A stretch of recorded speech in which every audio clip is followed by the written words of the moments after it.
ജോബിന് വേണ്ടി അവർ ഒരു രൂപ പോലും ചിലവാക്കേണ്ട, അവർക്ക് ജോലി കിട്ടുകയും അതുമൂലം അവർക്ക് ഫുൾ ഫാമിലി ആയിട്ട് തന്നെ കാനഡയിലോട്ട് പോകാൻ പറ്റും. കാനഡയിലെ ഗവൺമെന്റ് സെക്ടറിൽ നഴ്സുമാർക്ക് 1500-ലധികം ഒഴിവുകൾ ഉണ്ടെന്നാണ് കണക്കുകൾ പറയുന്നത്. അവിടേക്ക് എത്തിപ്പെടാൻ ഒരു വഴിയുണ്ട്. അതിന് നമ്മൾ NCLEX RN എന്ന് പറഞ്ഞിട്ടുള്ളൊരു ടെസ്റ്റ് എഴുതി പാസ്സാവേണ്ടതുണ്ട്. നമ്മൾ സാധാരണ MOH DH ഒക്കെ എഴുതത്തില്ലേ, അതുപോലെ. പക്ഷേ ഈ പറഞ്ഞ ടെസ്റ്റ് എഴുതി പാസ്സാവുക എന്ന് പറയുന്നത് അത്ര എളുപ്പമുള്ള കാര്യമല്ല. എന്നാൽ ഈ ടെസ്റ്റ് എഴുതാനുള്ള ട്രെയിനിങ് കൊടുത്ത് 70 മുതൽ 80% വരെ സക്സസ് റേറ്റിൽ കാനഡയിലേക്ക് ജോബ് പ്ലേസ്മെന്റിന് ഹെൽപ്പ് ചെയ്യുന്ന ഒരു കൺസൾട്ടൻസിയാണിത്. ഈ മേഖലയിൽ 2 പതിറ്റാണ്ടോളം എക്സ്പീരിയൻസ് ഉള്ളവർ നയിക്കുന്ന edu recruit for you. NCLEX RN എന്ന് പറയാൻ നേരത്ത് കാനഡ, ഓസ്ട്രേലിയ, USA ഈ 3 രാജ്യങ്ങളിൽ രജിസ്റ്റേർഡ് നേഴ്സ് ആവാനായിട്ടുള്ള എക്സാമാണ്. അപ്പോൾ ഈ എക്സാമിൻ്റെ ഒരു പ്രത്യേകത എന്താണെന്ന് വെച്ചാൽ, ഏതൊരു നേഴ്സിനും ഈ ഒരു എക്സാം എഴുതി കഴിഞ്ഞാൽ ഇതൊരു ലൈഫ് ടൈം വാലിഡ് ആയിട്ടുള്ള ഒരു കാര്യമാണ്. അതായത് IELTS അല്ലെങ്കിൽ OET ഒക്കെ പോലെ 2 വർഷത്തെ വാലിഡിറ്റി അങ്ങനെയൊന്നുമില്ല. ഇതൊരു ലൈഫ് ടൈം വാലിഡ് ആയിട്ടുള്ള ഒരു കാര്യമാണ്. ഇനി അടുത്തൊരു പ്രത്യേകത, ഏതൊരു നേഴ്സിനും NCLEX RN എക്സാം ഒരു രാജ്യത്തിൻ്റെ പ്രോസസ്സ് ചെയ്തിട്ട് എഴുതി കഴിഞ്ഞാൽ ഈ 3 രാജ്യത്തും അത് വാലിഡ് ആണ്. കാരണം കാനഡ, ഓസ്ട്രേലിയ, USA ഇതിന് 3നും ഒരു NCLEX RN എക്സാം എഴുതി കഴിഞ്ഞാൽ അത് എല്ലായിടത്തും വാലിഡ് ആണ്. ഓക്കെ, എഡ്യു റിക്രൂട്ട് ഫോർ യുവിൻ്റെ ഒരു പ്രത്യേകത എന്താണെന്ന് വെച്ച് കഴിഞ്ഞാൽ, നമ്മളുടെ അടുത്ത് വരുന്ന ഓരോ നേഴ്സസിനും അവർ NCLEX RN എക്സാം എഴുതി കഴിഞ്ഞാലും അല്ലെങ്കിൽ അതിന് മുന്നേ തന്നെ നമ്മുടെ എല്ലാ നേഴ്സസിനും അവർക്ക് നമ്മൾ ഗവൺമെൻറ് ഹെൽത്ത് സെക്ടേഴ്സിലോട്ട്, കാനഡയിലുള്ള വിവിധ ഗവൺമെൻറ് ഹെൽത്ത് സെക്ടേഴ്സിലോട്ട് നമ്മൾ അവരുടെ ആപ്ലിക്കേഷൻസ് പ്രൊസീഡ് ചെയ്യുന്നുണ്ട്. അത് നമ്മളും ഒത്തിരി ഗവൺമെൻറ് ഹെൽത്ത് സെക്ടേഴ്സായിട്ട് നമ്മൾ കണക്റ്റഡ് ആണ്. അപ്പോൾ അതുമൂലം അവർക്ക് ഒരു ജോലി കിട്ടുകയും 1 രൂപ പോലും ചിലവാക്കാതെ അവർക്ക് ജോബിന് വേണ്ടി അവർ 1 രൂപ പോലും ചിലവാക്കേണ്ട, അവർക്ക് ജോലി കിട്ടുകയും അതുമൂലം അവർക്ക് ഫുൾ ഫാമിലി ആയിട്ട് തന്നെ കാനഡയിലോട്ട് പോകാൻ പറ്റും. അപ്പോൾ ആകെ നിങ്ങൾ ചെയ്യേണ്ടത്, നിങ്ങൾ ഇങ്ങനെ ഒരു ലൈസൻസിങ് പ്രോസസ്സ് ചെയ്ത് കഴിഞ്ഞാൽ അവർക്ക് വളരെ എളുപ്പത്തിൽ ആ ഒരു ഗവൺമെന്റ് സെക്ടേഴ്സിലോട്ടുള്ള ജോലി കിട്ടാനായിട്ട് ഒരു ചാൻസ് ഉണ്ട്. ഈ NCLEX RN ക്ലാസ്സസ് ഉണ്ടല്ലോ, നമ്മളിവിടെ കൊടുക്കുന്നുണ്ടല്ലോ, അതിന്റെ സ്ട്രക്ചർ എങ്ങനെയാണ്? NCLEX RN training edu recruit for you കൊടുക്കുന്നത് ഓൺലൈൻ ആയിട്ടുള്ള ട്രെയിനിങ് ആണ്. ഇത് നഴ്സസിന് വളരെ സൗകര്യപ്രദമായിട്ടാണ് ഞങ്ങളുടെ ട്രെയിനിങ് സ്കെഡ്യൂൾ സെറ്റ് ചെയ്തിരിക്കുന്നത്. ഏകദേശം 14 ട്രെയിനിങ് ഷെഡ്യൂൾസ് ഒരു ദിവസമുണ്ട്. 2 hour ക്ലാസ് ആണ്.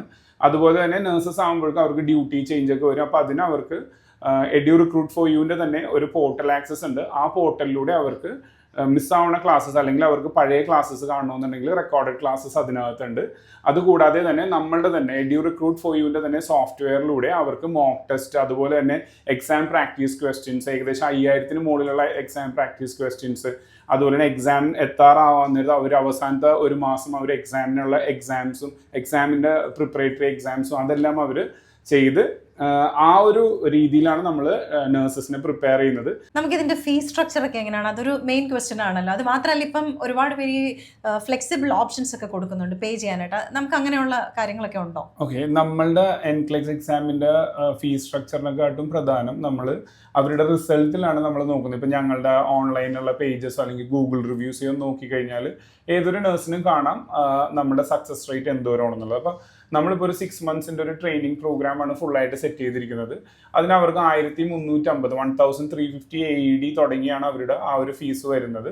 അത് അവർക്ക് പാർഷ്യൽ പേയ്മെന്റ് ആയിട്ടോ ഇങ്ങനെ അടക്കാനുള്ള ഓപ്ഷൻസ് അവൈലബിൾ ആണ്. ഇത്രയും വർഷത്തെ എക്സ്പീരിയൻസ് ഉള്ള ഒരാളാണെന്നുള്ള രീതിയിൽ ഇപ്പോൾ കാനഡയിലോ അല്ലെങ്കിൽ ഓസ്ട്രേലിയക്കോ പോകുന്ന നഴ്സുമാരുണ്ടല്ലോ, അവർ ഏറ്റവും കൂടുതലായിട്ട് ശ്രദ്ധിക്കേണ്ട കാര്യം എന്താണ്? കാനഡ അഥവാ ഓസ്ട്രേലിയ ഇങ്ങനെയുള്ള രാജ്യങ്ങളിലോട്ട് പോകുന്ന നഴ്സോ അല്ലെങ്കിൽ ആരും ആയിക്കോട്ടെ, അവരെപ്പോഴും ശ്രദ്ധിക്കേണ്ടത് അവർ കോണ്ടാക്ട് ചെയ്യുന്ന കമ്പനി ഒരു ഓസ്ട്രേലിയ ആണെന്നുണ്ടെങ്കിൽ ഒരു മാറ ഓതറൈസ്ഡ് ആയിട്ടുള്ള കൺസൾട്ടൻ്റ് ആണോ എന്നും, അതുപോലെ തന്നെ കാനഡ ആണെന്നുണ്ടെങ്കിൽ ഒരു RCIC ഓതറൈസ്ഡ് ആയിട്ടുള്ള കൺസൾട്ടൻ്റോ ആണോ എന്നാണ്. അതുപോലെ തന്നെ അവർ സൈൻ ചെയ്യുന്ന കോൺട്രാക്റ്റിൽ ഇവരുടെ ഡീറ്റെയിൽസ് ഉണ്ടോ ഇല്ലേ എന്നുള്ളതാണ് ഏറ്റവും പ്രധാനമായിട്ട് ശ്രദ്ധിക്കേണ്ടത്. അപ്പോൾ ഒത്തിരി ചീറ്റിങ്ങും ഒത്തിരി ഇതൊക്കെ നടക്കുന്ന കാലഘട്ടമാണിത്.